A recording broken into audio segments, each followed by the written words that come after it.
Kembali di Kompas Siang, Saudara. Tim SAR gabungan kembali menemukan satu korban longsor di Malampah, Kabupaten Pasaman, Provinsi Sumatera Barat pada Rabu pagi. Korban ditemukan berjarak 70 meter dari korban yang telah ditemukan sebelumnya. Upaya pencarian korban longsor di Malampah, Kabupaten Pasaman, Provinsi Sumatera Barat membuahkan hasil pada Rabu pagi.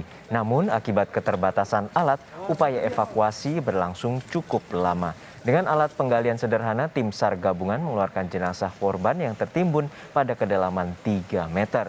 Dengan penemuan ini, total sudah ada 2 korban longsor yang berhasil ditemukan. 4 lagi masih dalam pencarian. Total korban akibat gempa di Kabupaten Pasaman dan Pasaman Barat total berjumlah 13 orang, 7 di Kabupaten Pasaman dan 6 orang korban di Kabupaten Pasaman Barat.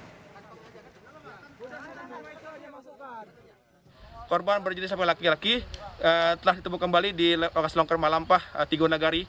Korban dari 6 korban dan ini korban kedua setelah korban sebelumnya Rudi, dan ini laki-laki lagi ditemukan pada posisi sekitar 50-70 meter dari ke arah atas dari korban yang pertama.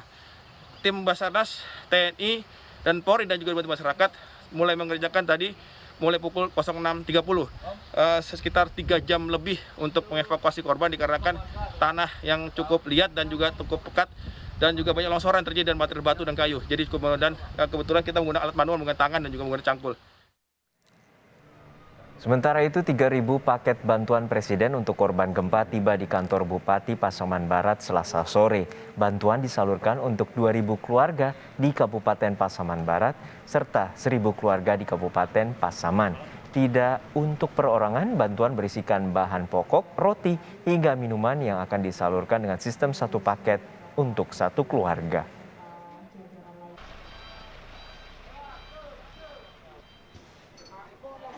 Informasi terkini terkait penanganan gempa serta pencarian korban di Kabupaten Pasaman dan Pasaman Barat, Sumatera Barat, kita tanyakan langsung pada jurnalis Kompas TV, Rio Johannes. Rio, hingga kini bagaimana situasi terkini pencarian korban akibat gempa? Ya, Juno dan juga saudara, memang tadi pagi itu kembali ditemukan satu orang korban longsor di Kabupaten Pasaman, tepatnya di daerah Malampah.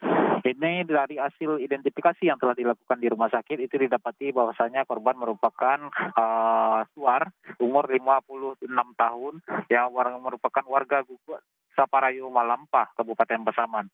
Dan saat ini dengan ditemukannya Suar ini berarti ada 4 orang lagi yang masih dalam proses pencarian, dan untuk proses pencarian terus akan dilakukan hingga besok sesuai dengan Undang-Undang Pencarian Orang Hilang itu 7 hari. Namun tidak terbuka kemungkinan bahwasanya akan ada penambahan sesuai dengan permintaan nantinya.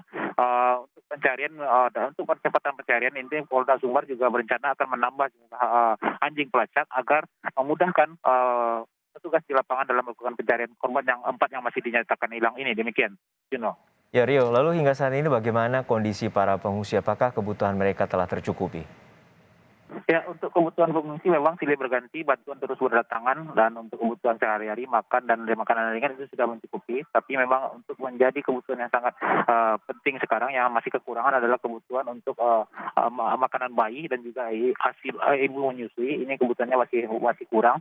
Dan satu hal lagi, pemerintah daerah di Kabupaten Pasaman Barat itu sehari tempat saya melaporkan ini, mereka juga sedang kekurangan tenda karena rencananya ini akan dilakukan pemisahan lagi, tidak terpusat seperti ini, karena kalau terpusat seperti ini juga rentan akan adanya penularan penyakit seperti pandemi COVID-19. Makanya akan nanti dipecah konsentrasinya ke tenda-tenda kecil, dan itu memang saat ini pemerintah Kabupaten Pasaman Barat itu sangat membutuhkan tenda untuk memecah konsentrasi pengungsi-pengungsi ini. Demikian gitu.